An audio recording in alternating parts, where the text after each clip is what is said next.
After years of intense argument, and sometimes extremely toxic and very unpleasant argument on both sides, we have clarity. How many politicians struggled to define what a woman is over the last few years? Yeah, it was almost funny sometimes, wasn't it? But we have clarity. Here's what the judge said. The unanimous decision of this court is that the terms woman and sex in the Equality Act 2010 refer to a biological woman and biological sex. Clearer. But he went on to give this warning. Unanimous decision of this court is that the terms woman and sex in the Equality Act 2010 refer to a biological woman and biological sex. But we counsel against reading this judgment as a triumph of one or more groups in our society at the expense of another. Well, was that counsel wishful thinking? You look at the headlines this morning, just two of them here. Daily Telegraph, trans women are not women, full stop, end of. Daily Mail, historic victory, the banned V word, as it were, for women and common sense. Where are we this morning? But look, I mean, he's a judge. He's not going to say, well, this means that, you know, one side is completely right and the other side's completely wrong. He can't say that. What he's trying to do is interpret the law. They've come up with the verdict, and at the end he's saying, well, that doesn't mean that, you know, this is a triumph for one side against the other. It's just clarifying the law. That's what he's trying to do. But it is, and of course, it is a triumph for one side. Well, the papers will say common sense. I happen to share the view that most viewers, I suspect, would share, that this is common sense, because what people have seen in the last few years is a situation where you had, you know, women who were not biological women, who were trans women, competing in sports with women who were women, as it were, and they would, you know, devastate. They were breaking all the records. And viewers, people who like sport, look at this and think this is completely crazy. You also had issues which were people were endangered, because you had the issue that Nicola Sturgeon fell on largely, was because there was a convicted rapist who then identified as a woman and was a trans woman, and then she was put into a female prison. And people said this is completely ridiculous. So, and actually at the time, people acknowledged that, and Nicola Sturgeon had got it wrong. So a lot of people are looking at this and saying, well, this is a breakout of common sense, and that's what a lot of the newspapers do. It gives clarity in one way, though, but it does raise a lot of questions, and I think there will be trans women this morning, Nels, weren't there, who are saying, well, where's our place then? What does this mean for us? That is it. So first of all, we respect the law, we respect the judgment and everything else, but 2010, the interpretation of the Equality Act of 2010 that came from the Supreme Court, 2010 was a very long time ago. And the laws, of course, will, of course, have to be adapted and adjusted as and where necessary to reflect social norms as they are in this current time. Laws are continuously updated. I want to say this. Most people watching this probably don't know a trans person, probably never met a trans person, probably might not ever meet a trans person. But what's happened to trans people right now is that their lives have become significant political footballs, to the point where they've now been synonymized with a danger. No, I don't think. No, but if you look at the examples you provided, OK, fair enough. The sports side of things or so, there's an argument there or so. But then the rape and everything else, all that sort of stuff. And I think that that's not really fair, because when you actually get to meet trans people, I've been lucky to do so.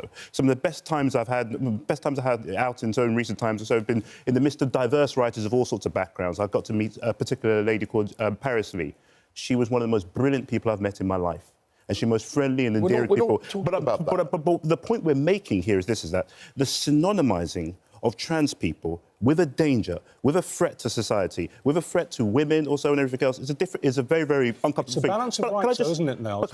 Because that's been the difficulty of drawing the line, which the law has now clarified. The rights of women to have their own space, whether they feel threatened or simply embarrassed by the presence of somebody who is biologically not female. And those women and women's rights are just as important as trans rights. I agree.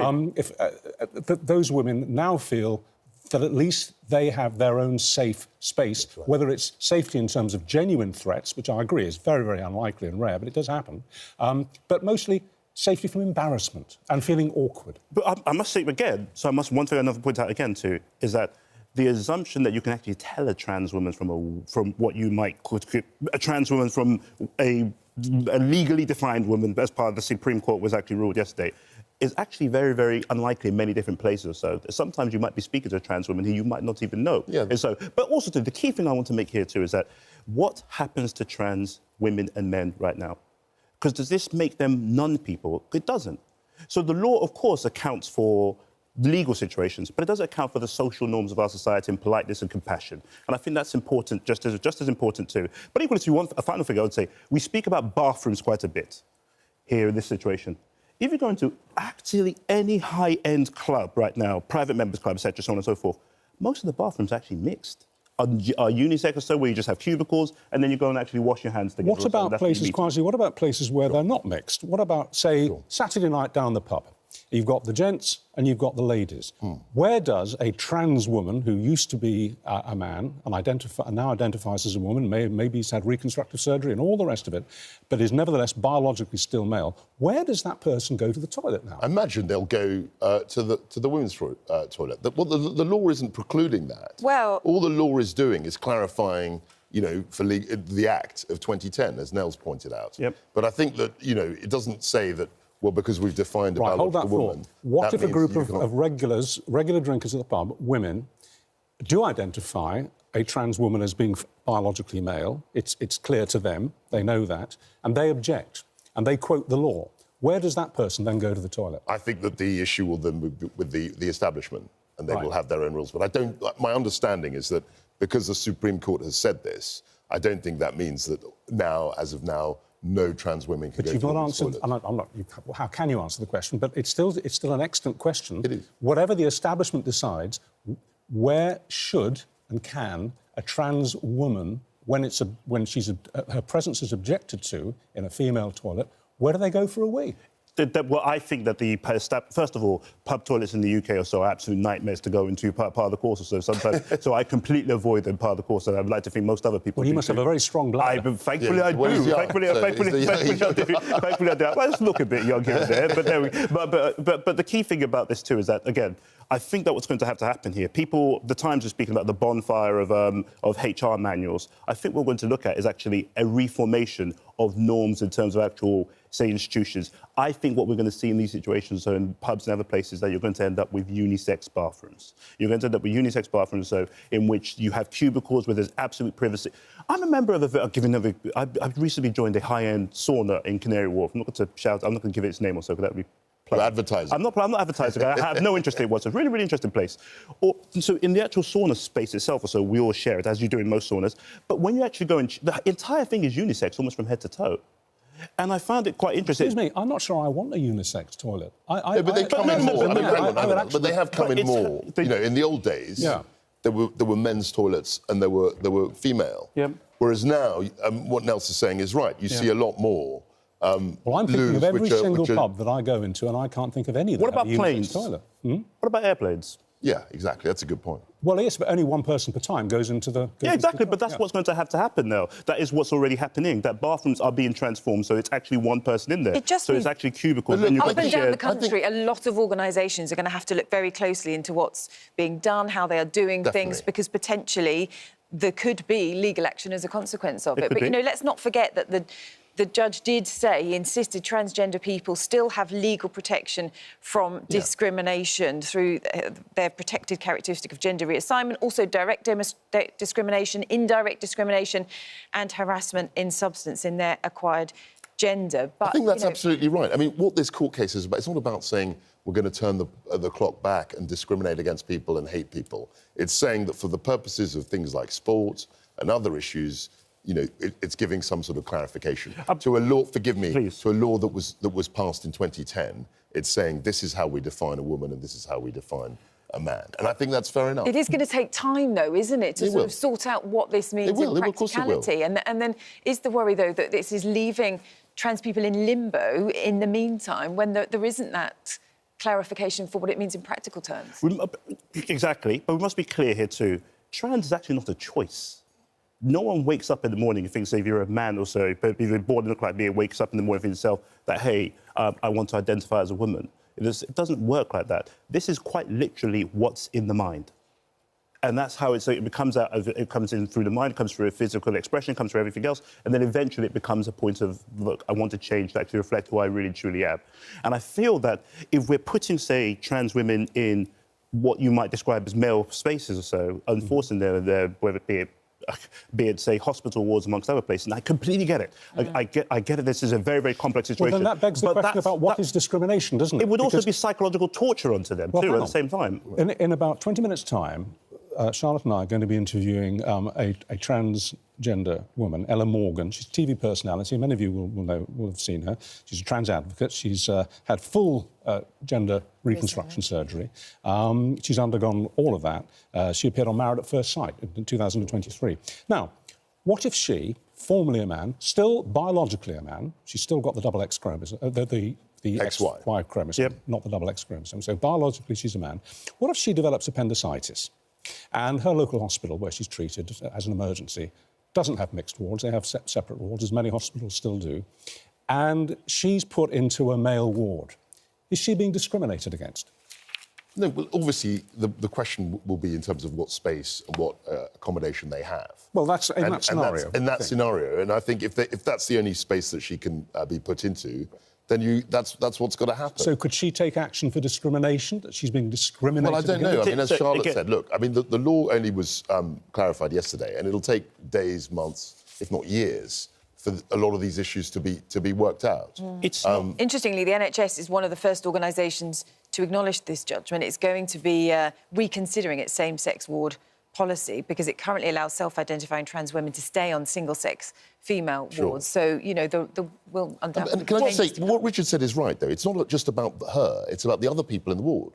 So it's about other women. We all have rights. Exactly. So it's the women... It's the main issue is that the women who are in the single-sex female ward may object to somebody who's a biological male. But this is operating on the assumption that you can tell that the person is, as you put it, a biological male or so. This is operating on that assumption, which is actually not entirely true. Because oftentimes you just cannot tell. That's right. Our sister who you're about to meet at 7:10 or so, you would, if you met her out. Oh, sorry, I met her backstage, so you wouldn't be able to tell if she was born female or not or so. That's just. And also, there are lots of grey areas. But there are grey areas. But Look, so what I want to say, because we mentioned the prison case. Yep. A hospital ward, that's a certain set of problems and a certain sort of challenges. Yep. If you've got a female prison and you've got somebody who has been convicted as a man of rape, and then they do gender reassignment surgery and then they get put into the female prison, that, I'm afraid, is a more complicated and difficult situation. And the women in that situation who might have felt threatened, I think their rights need to be looked at as well. I feel that but I think what we're going to have to do, the ruling yesterday is going to lead to a lot more changes in how society actually works, so in how we structure our society and how we structure... Because the old traditional way in which we separated different genders, so male, women or so, that binary way of thinking of the past or so, isn't a reflection of where we are right now. And we're not going back to that way in the slightest bit, no matter how I may feel about it. So I don't know. I'll be honest, I don't think anybody really truly knows what the actual... I don't know if it's a third way or multiple ways to get this done, what that looks like, or whether or not, in terms of actual, you think of wards or so, whether it might have to be the same way in which, say, high-end clubs are doing right now, where things are circumferenced off or so that everybody has absolute privacy, which, again, probably make it a bit harsher to just be there by yourself. But some people are uncomfortable with that situation, aren't they, where there are cubicles, but perhaps one communal place where everybody then washes their hands. It did feel weird to me the first time I walked out to the bathroom or so, there was a group of women stood right there we were all queuing up to actually, or we were just sharing their hands. Then suddenly, after you do it 2-3 times or so, it's like, OK, and you're all just chatting along to each other. It made it more communal. So you think sort of changes might have to happen in society that people will have to get used to be able to make sure that this setup is then fair for everybody? I suspect it's going to have to happen like that. But don't get me wrong, there are some areas or so where there's still going to be clear lines or so of fairness. There are some areas where it's a little bit... where, for example, the sports thing, for example... Well, I wanted to ask about that. International sports. I mean, obviously, we now have a ruling which could be applied to sports in this country. But what are we going to do when we get to the next Olympics? And we have transgender men, stroke women, taking part in boxing bouts of the kind that we saw last time, and it caused a huge storm. Well, yeah, that was slightly different because they weren't... Their gender was ambiguous. They weren't people who identified as trans, or they weren't people who were saying they're biological men, we've had a surgery. They were people who were of ambiguous gender, and that's what's happened. So I don't know what you do against that. I mean, if they're to counteract, if they are women, but they, have masculine characteristics, that's different from someone who was born as a man and then makes a transition to becoming a woman. But we have defined a masculinity or femininity in very Western terms and how it's actually expressed. And what we're often seeing at the Olympics is actually often women who were from outside of the Western Hemisphere or so, African women, or say, I think it was a Turkish boxer or something. Forgive me if I may have got that one wrong. Yeah, so what you're dealing with in those sort of situations, so too, once again, it's quite an uncomfortable conversation because those were not trans women. That's right. Those were not trans women. Those were just women who happened to be somewhat different. Of course, we must always remember difference and deficience are not the same thing. Well, we will come back to this subject in a few minutes' time, as I say, when we talk to a prominent transgender woman, and also with her will be Daisy McAndrew, the journalist, who very much welcomes the change in the law, and will explain why. It won't be a debate, but it'll be hopefully bringing a bit of light into the discussion on where we go from here. In the meantime, lots of other things to talk about this morning. We'll come on to GPs and the changes there, but let's look at the migration figures because we've got the highest number of migrant arrivals this year. The latest Home Office figures reveal more than 700 migrants crossed the Channel on Tuesday. That's the highest number in a single day so far this year. It seems, excuse me, this problem isn't going anywhere, is there? And the suggestions about this new scheme that we could have with France, where it's sort of a one-in, one-out basis, that we would return illegal migrants back to France and then we would accept migrants seeking to reunite with their families. I mean, is this quasi a solution to what's happening here? It doesn't seem from this to be cutting them up, but it's just sort of managing them in a different way. You're absolutely right. I remember when we were in government, I mean, this is probably the single thing that we got wrong, actually. I mean, among other things, but that this was the one issue which, because we said stop the boats, and then the numbers went up. And this is one thing that reform. When you look at polls and they're on 25%, this is their biggest. And people are really worried about this, aren't they? Yeah, and I think that the one in, one out. My problem with it is that you're not comparing apples with apples. I mean, you're saying, OK, we're going to get a legal one to swap for an illegal one that's come here. But the illegal migrant shouldn't have been here in the first place. Can we just I'm a bit confused by this. So somebody who comes here illegally but has no family members here, we will send back in return for someone who's come here illegally but they do have families. No, so here. someone in France whose claim has been assessed. Right. That's right. I see. But then you're not fixing the problem. I don't think it is. No. That's the problem. I think the French. It's making sure there's respect for the system to a certain extent. I think the whole idea is gobbledygook. Trying to put people off coming illegally. But yeah, they're trying to do that because like you'll be returned. Yeah, but then you've got to take a legal one from France. Yeah, but no, it's not entirely bonkers. I don't think it's the most well thought through policy, but I don't think it's entirely bonkers. Slightly bonkers. If you're somebody who has family here, it's much easier for you to settle here, build a life here, and that's not just family or friends. It puts you in that network of people where you can actually establish things, become very productive to society, and quickly integrate and flourish. That's all very well, but you're saying that there's an equivalence between someone who's come here illegally and someone who's over the Channel legally. Yeah. And my problem with this whole thing is that it's illegal. It shouldn't have happened anyway. All right, you said quite rightly that this is one of the biggest failures of the last Conservative government. And currently it's a huge failure for the Labour government. The numbers are going up, not down. Right. They haven't bust the gangs at all. The gangs are flourishing on the other side of the Channel. Let's say there's a snap election next month. And incredibly, the Conservatives win by a clear majority. You're back in power. You get a chance to do it, fix it again. What would you do to fix immigrants? I think that some of the things you have to do is leave the ECHR. Is leave the human rights, European Convention on Human Rights. They've got to look at that because a lot of these governments, both political colours, have been hemmed in a lot by the fact that the ECHR essentially protects let's assume you've done that then. You're back in power. We've left the European Court of Human Rights. Free hand. What do you do? So the first thing you've got to do is try to attack the gangs, the structure. How do you do that?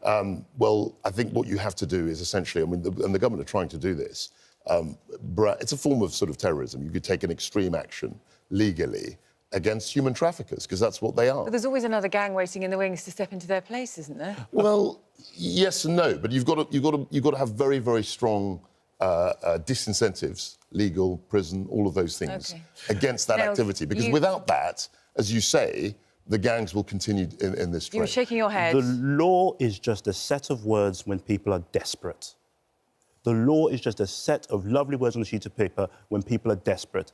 If we were desperate or so in this sort of situation, be it economically, be it hunger, be it starvation, be it whatever, or so, be it security or so, we would do the exact same thing that these but that doesn't make it right. It doesn't make it wrong either. It contextualises it. Doesn't make it right. It makes it human. It makes it human because again, right, it makes it human. I think that we must be very, very careful here on a range of different things. Number one, I hate the way in Britain how we've synonymised the immigrant with a danger and ill, where in reality, immigration can actually and does benefit our society massively.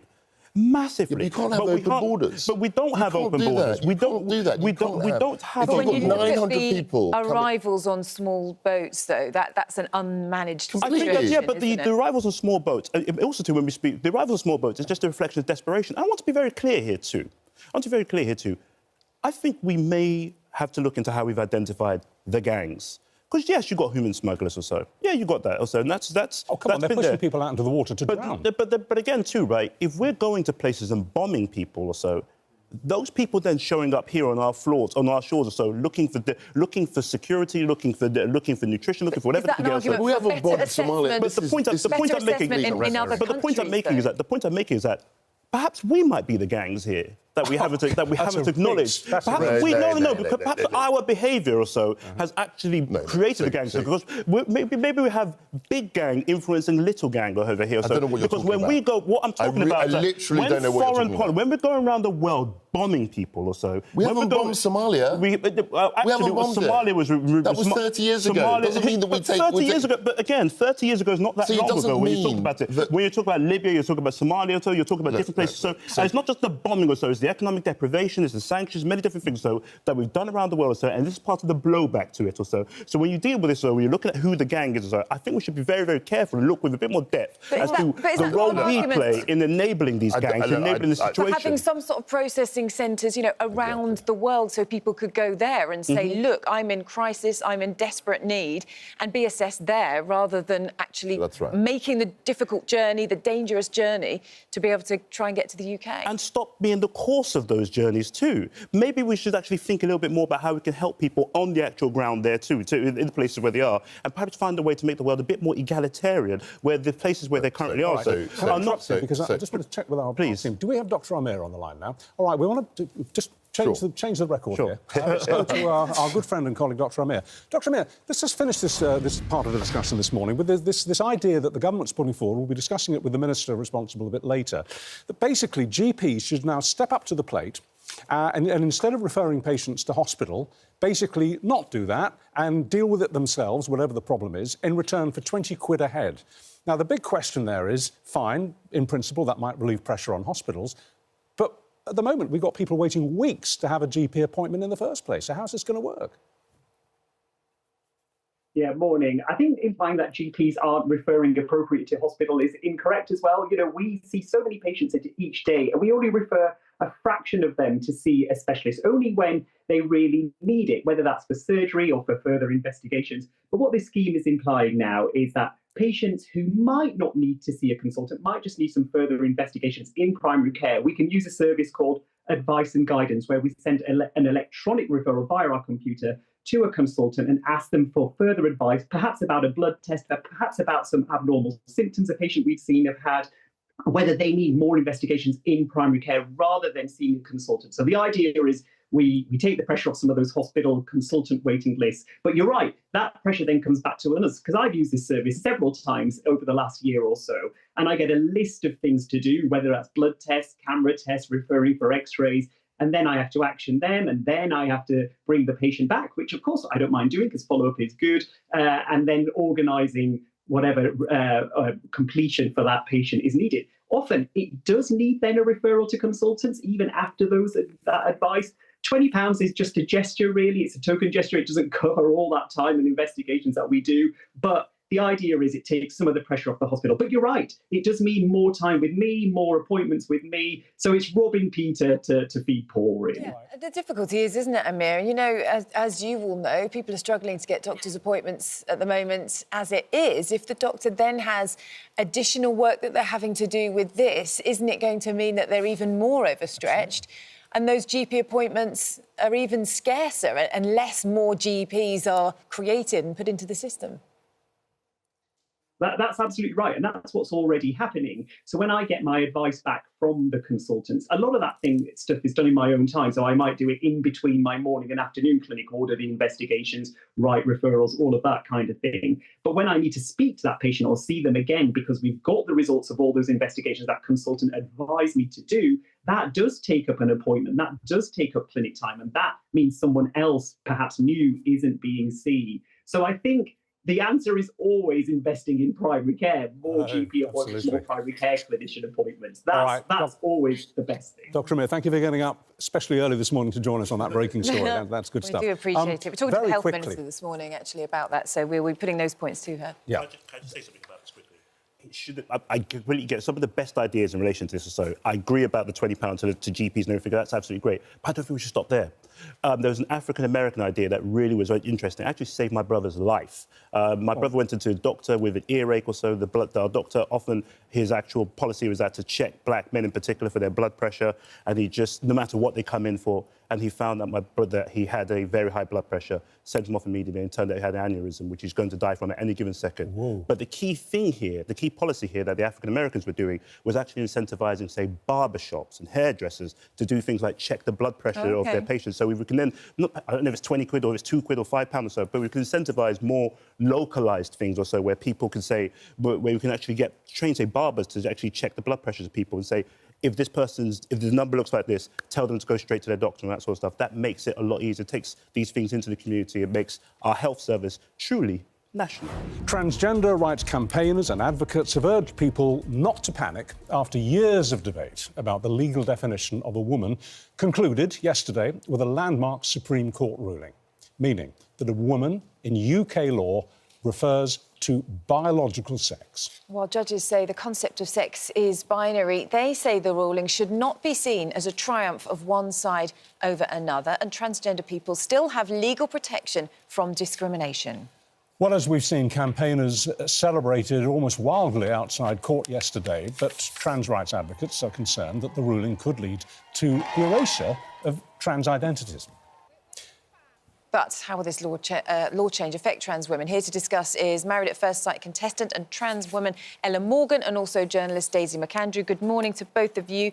Thank you for coming in this morning to talk about this. Ella, how are you feeling this morning at this ruling? Do you know what? As a voice for the trans community, since I've been in the public eye, I've always seen the good in everything, and I've always been very positive. And I hate to say this, but for the first time since I've had that title or that role, I actually do feel nervous and scared. But not only for myself, but for the community, because it's the unknown. I think there's a lot that has been said that there's not clarity, there's not, you know, we're not sure exactly what is going to happen in terms of passports, you know, toilets, gym change rooms. There's so many things logistically that need to be discussed. And then to have the headline that, you know, the definition of a woman is biological sex, makes me feel, and trans people feel, as though we're defined as a man. You know, I'm essentially a man in a lot of people's eyes, and legally, potentially now on paper, I could be, and that's scary. So the devil's in the detail, isn't it, now? Now we know what the law is now, and that's absolutely crystal.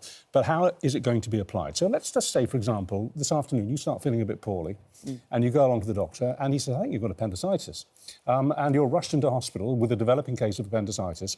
Where would you expect to wake up after the operation? Which ward, the men's ward or the women's ward? It's funny you should say that. When I was filming Celebs Go Dating last year, we were in the middle of filming and I was admitted into hospital for a problem. And I was so scared that they would know who I am, not being beheaded, and that they would put me in a male ward. And I was put on a female ward, but I had my own room purely because there wasn't enough space for me with, you know... But you might have been in a group. Yeah. And I would go to I will still continue to use a female toilet. I still see myself as a woman and always will. Whether this legislation comes in and people agree with it or not, I still see myself as a woman, whether it's on paper or not. What and do I'll you think, use Daisy, a woman's... Supposing, looking the way she looks here this morning, she were to wake up on a men's ward, what do you think the men might think? Well, I think, firstly, it's not about what the men think, it's about what Ella would think, and it would clearly be very distressing for Ella. And I have huge sympathy for Ella and the trans community this morning as they digest this interpretation of the law. And as Lord Hodge said, he doesn't want it to be triumphalist on either side, and I didn't like the pictures of people on my side popping champagne bottles and so on, because I don't think that's the way to go ahead. I do think politicians have been completely lily-livered about this whole issue for years and years now, and created a situation that then needed the courts to rule instead of Parliament. It actually should have been Parliament sorting this out. So how did you feel yesterday, as someone who's written a great deal about this subject, calling for this change in the law, and it's happened now? If you didn't feel victorious, what did you feel?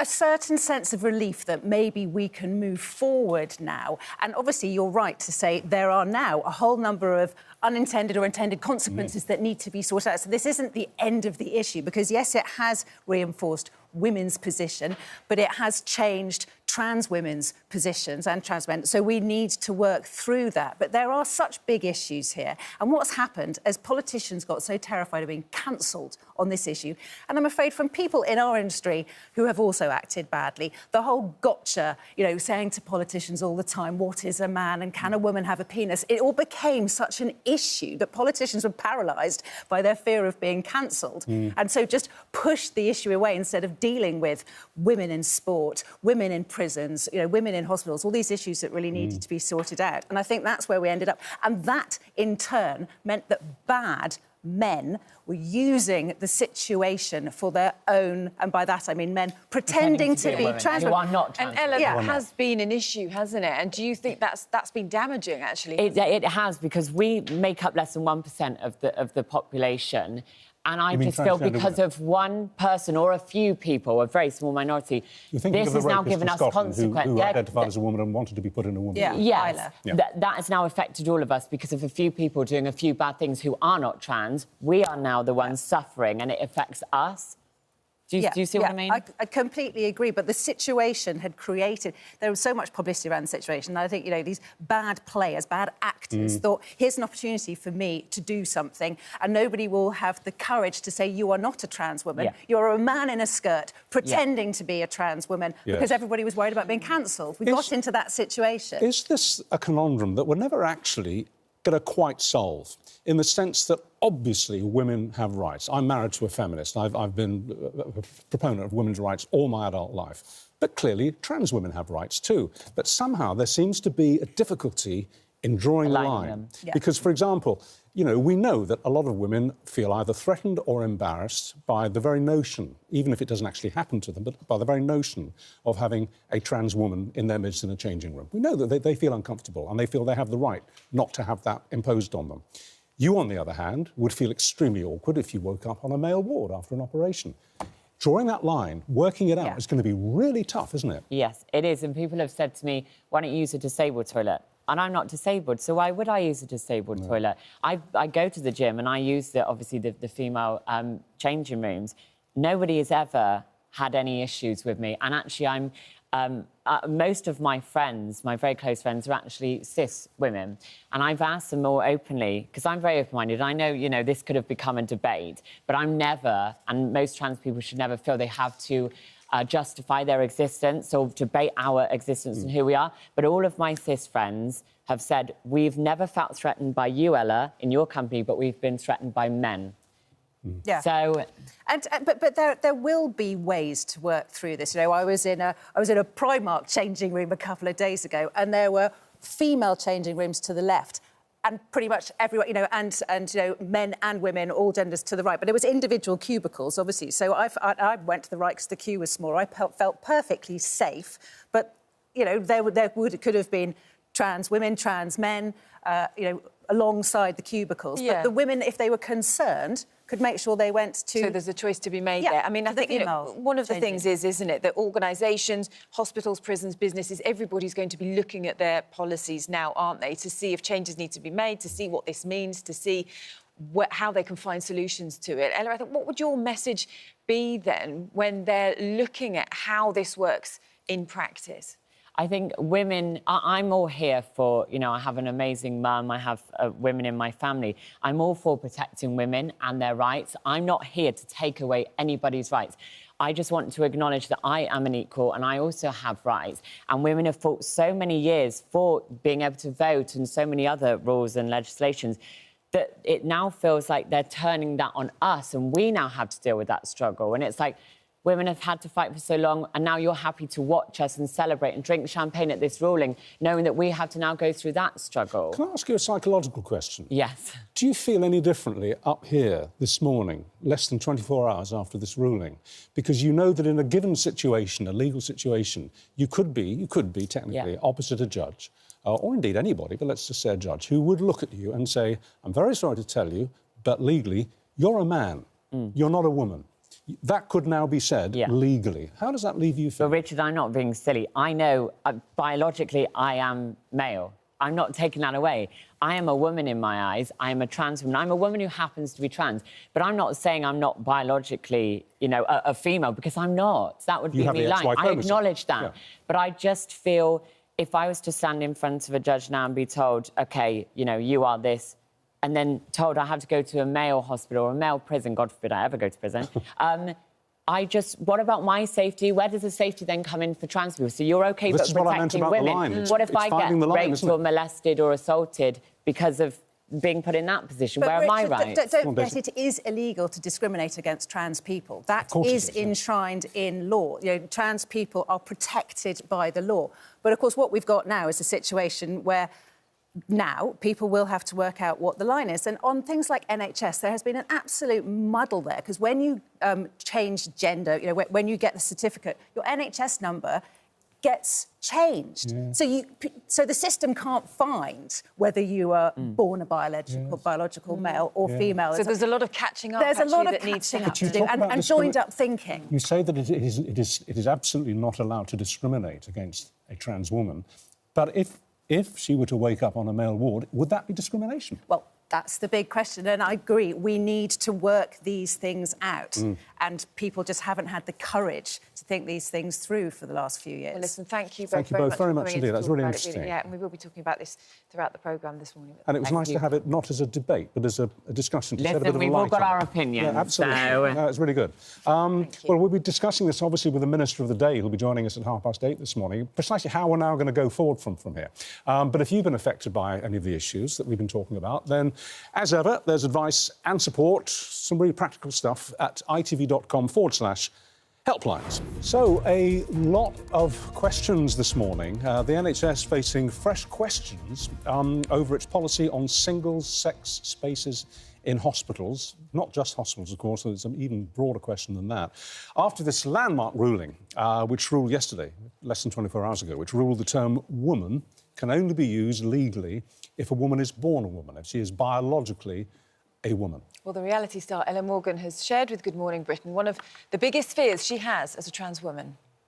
We were in the middle of filming and I was admitted into hospital for a problem, and I was so scared that they would know who I am, not being beheaded, and that they would put me in a male ward, and I was put on a female ward, but I had my own room purely because there wasn't enough space for me with, you know... But you might have been in a group. Yes. And I would go to I will still continue to use a female toilet. I still see myself as a woman and always will, whether this legislation comes in and people agree with it or not. The Health Minister, Karin Smyth, joins us now. Good morning to you. Thanks for joining us. You know, a lot to talk about this morning. When we look at women like Ella who are speaking there about the situation and the concerns she has as a trans woman, what ward would she be put on in the NHS? Where does this leave us now? Well, I think the judgment is very clear yesterday from the Supreme Court that sex is biological sex in the Equality Act, and that rights are protected under that definition. The Equality Act also has the protection of gender reassignment, so people have rights under that. We'd obviously need to make sure that the guidance that comes out to all bodies in the coming weeks and months make sure that everybody is treated with dignity and respect as they go through the healthcare system and all parts of our society. It's a large judgment that we've only had just yesterday, so the full implications of that need to be carefully considered by the government and all public bodies, and obviously the equalities bodies will have already asked for guidance to make sure it is compliant with the law. Individuals for their healthcare, if people encounter the healthcare system, it's normally because there's something wrong that they need help and support for, and it's absolutely incumbent upon all providers to treat people with dignity and respect. And I think the NHS will continue to do that. So we have to talk about practicalities, don't we? And I appreciate the point that this law has only just come into effect. It's only been announced yesterday, so there's a lot of catching up to do. But it does pose fundamental questions. So someone like Ella, who we spoke to earlier, we put it to her that maybe, as you saw there, she was taken ill today with appendicitis, and she would prefer to wake up after the operation in a female ward. But she might wake up in a male ward because of this legislation. And if that was the case, would that be discriminatory? Well, I think, let's be clear, the Equality Act has been in place since 2010. What the judgment yesterday is to clarify that sex means biological sex, and that is what Parliament intended. So the law was the same yesterday as it is today. We've had clarity from the Supreme Court because of something the Scottish Government were trying to do in Scotland, that women there have taken them to court. The NHS will be treating people according to their clinical need. Most people don't see wards in the sort of sense that, you know, I remember from my early days working in the NHS, large wards. We've had single-sex wards as part of legislation for over 20 years. That hasn't happened everywhere, actually, because of the quality of the estate and technical reasons around buildings. But most people don't see the inside of a hospital ward when they encounter the NHS. And where they do, many of those areas have single-sex rooms anyway. They are segregated for individual privacy.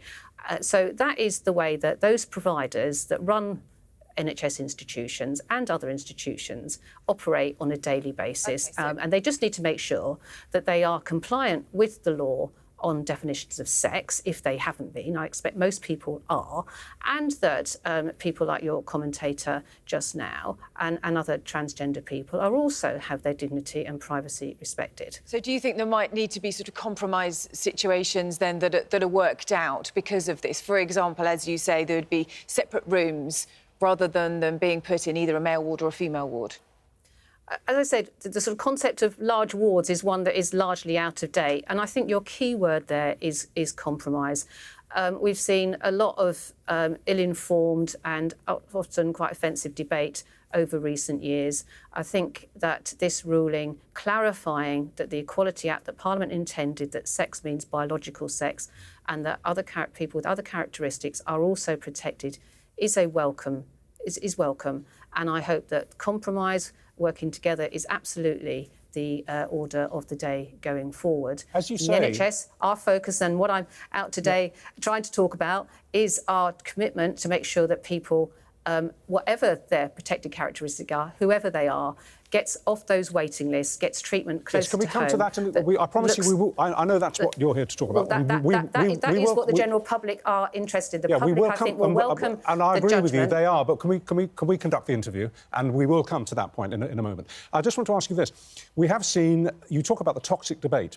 We've seen really quite appalling performances put in by quite a lot of politicians over recent years in this debate about biological sex, how you determine it, and all the rest of it, including the Prime Minister, who frequently tied himself into knots. Everybody's come to terms with this judgment from yesterday.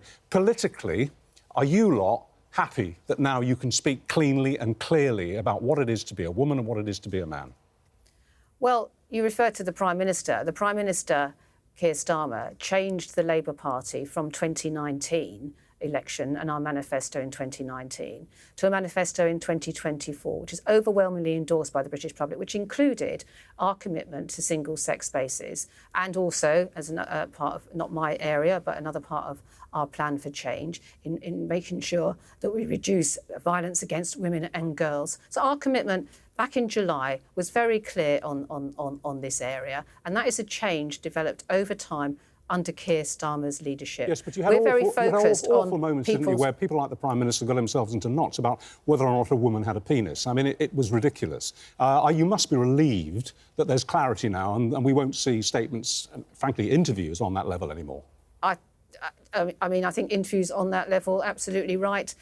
We need to move forward. I think the whole country is generally very supportive of individual rights. We're a very tolerant society, but we do want clarity around the law. That's what we've received yesterday. So moving forward, and as you've previously said, making sure we work together to protect all rights.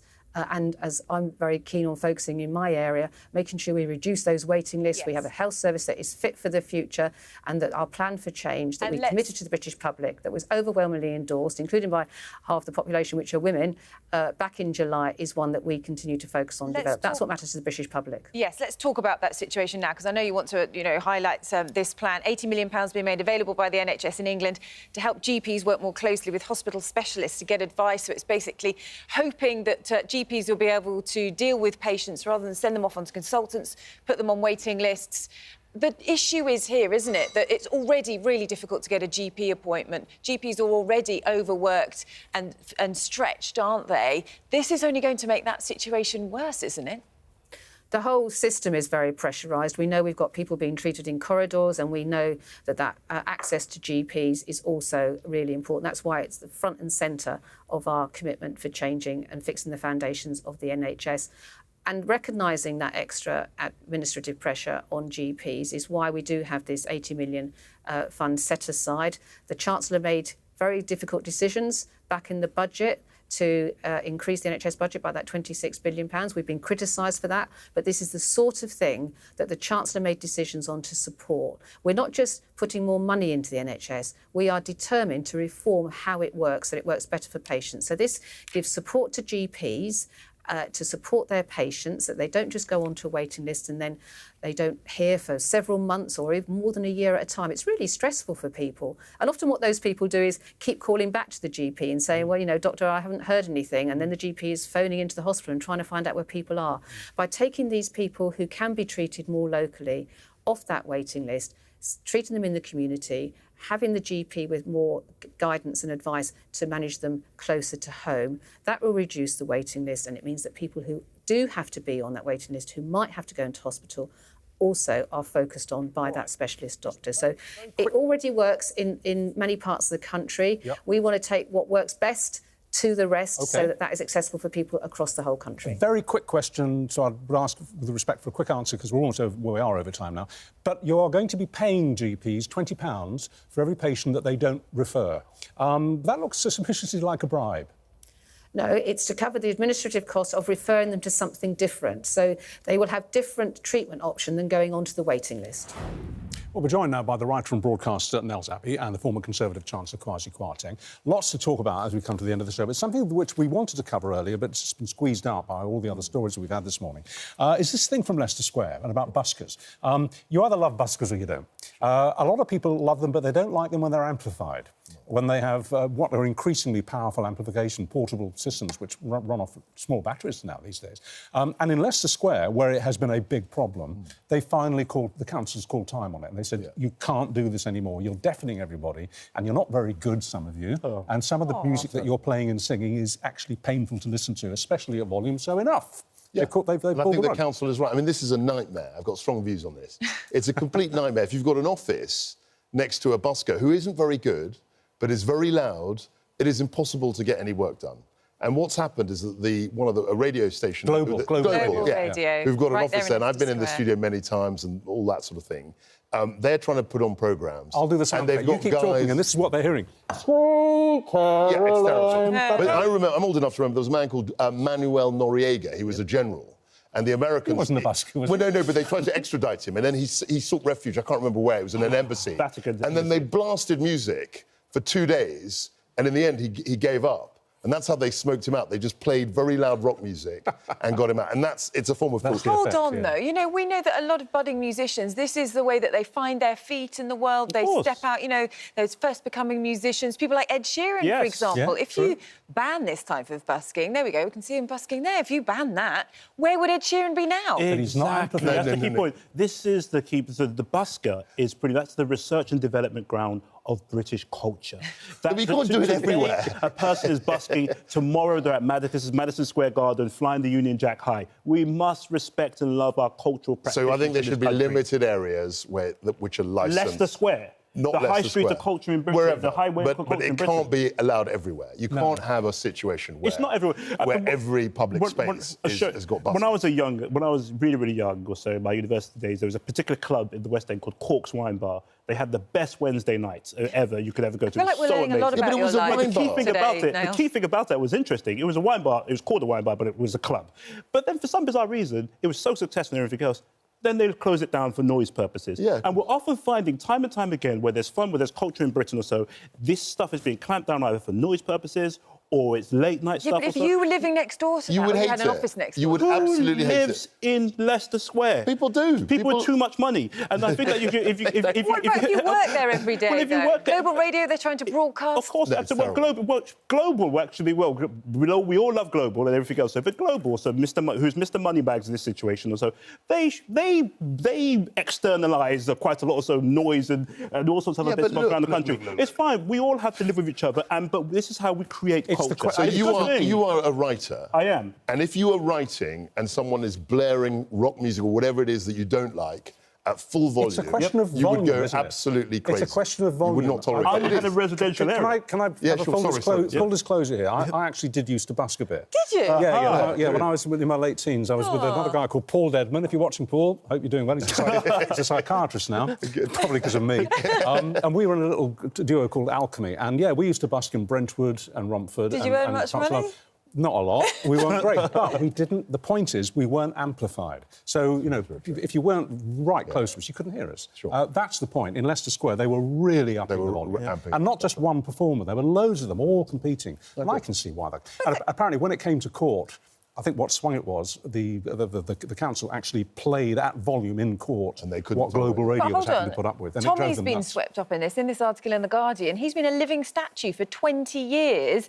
He's put his life and soul into standing still and being quiet in Leicester Square, and he's been banned. He's quite literally part of the infrastructure in the area. Yes, he is, yeah. These people attract tourism. They attract the goodwill. They make us smile. They make us happy, and they become our superstars of tomorrow. Ed Sheeran actually goes up and down the Thames busking till this very day. And it's a beautiful thing. It's the uniqueness of Britain. It's the uniqueness of our culture and how we do things. Yeah, but and look, I think we should be trying to... So, is it right that Tommy the Living Statue's been banned as well? Well, that's probably because they have to draft legislation and people get swept up that perhaps shouldn't be. But this idea that all of them are Ed Sheeran is completely bananas. For every Ed Sheeran, there are 1,000 people who are just a nuisance and are creating too much noise. This is horrible. Are you putting Richard's form of busking in that? Can you explain this take one in, send one back immigration idea? Because I still don't understand it. Well, so as far as I understand it, the idea seems to be with the immigration policy then that for every illegal person that crosses the channel in a small boat, we would then be able to send it back to France. Yes. And France would then send us a person that has been processed and has family, for example, in the UK. They have to have family here. That they have a claim to be able to come and join that family here. So send one back, take one in. That's the idea of the policy. But, I mean, as we were saying before, the issue is then that actually it's not swapping like for like. And is that actually it's not like tackling for like. the That's problem? my main issue is that they're illegal. They're illegal. They shouldn't have been here anyway. So the idea that there's some sort of equivalence between sending an illegal immigrant back and then getting a legal, however their papers have been processed in, doesn't make sense to me. No human being is illegal. That's just... No, but this is all humanitarian stuff. No. That's Coming here by illegal means. Yeah, illegal, fine. The means they've got here is illegal. I won't get too bogged down in definition, but no human being is illegal. But the key thing here is that I think the broader issue is this now that we should be looking at. People are going to come here and people are going to try and integrate and get everything done in this society. Our question has to be, how do we make sure they can contribute as much as possible? That immigration is actually a blessing.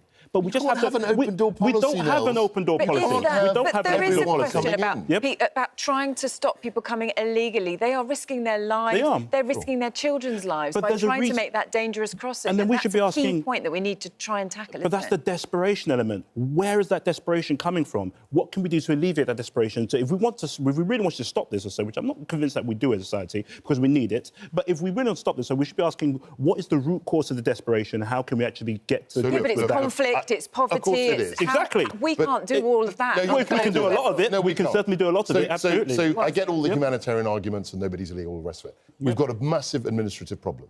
You've got hundreds of people coming in every day. You've got to do something about it. Now, we can talk about the philosophy, the history, all the reasons why they're coming, but it is a problem here on our doorstep, and we need strong measures to deal with it. Now, I think the thing that we're missing is the actual action against the gangs, because they're the people who are incentivised,